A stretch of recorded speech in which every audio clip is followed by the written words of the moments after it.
Here's two fascinating points about Julius Caesar that you might not know.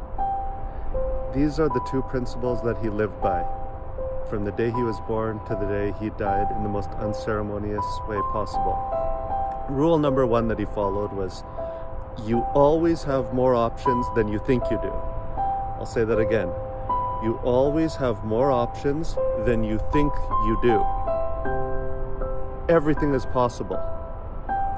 The second piece of advice that he followed his whole life is that always do what is least expected. Always do what is least expected. Now you might say, well, that means people would be capable of anything. That's the whole point. When you play by the conventional playbook, there's only so many moves. Any discipline in life, whether it be sports, the arts, politics, engineering, the real winners, and if you don't like the term winners, the real game changers are the ones who are most willing to think outside the box. Now, when Caesar entered Rome for the final time, when it led to his obvious assassination, spoiler alert by the way, he had a choice.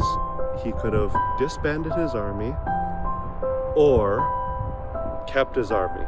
Now, if he would have disbanded the army, a catastrophic thing would have happened. He would have been arrested. And for such an ambitious man, he was willing to put thousands, if not millions of lives on the line for his own glory. Now, I'm not saying that's good at all. I'm just saying you gotta try to get in the minds of these type of people. How are they capable of such great things or evil things? I'm not saying he's good at all. He killed more French people than most wars except World War I and II. Now, they were called Gauls at the time, and it's a long story that, trust me, I'll be making so many videos about the Roman Empire, the later stages of it especially, that I won't get into it too much here. But I'll just add this.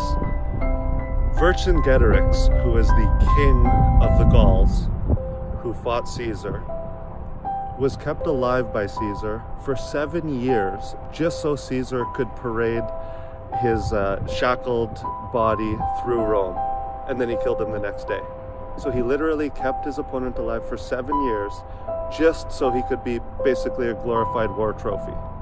That's the kind of thing that a man like Caesar does. He's extraordinarily dangerous, and there are people like that today. I'm not one of them. I would never put down my own principles in the sake of glory. Anyone who wants to have glory ought to do it the good, honest way, by being smart and working hard. Have a great day.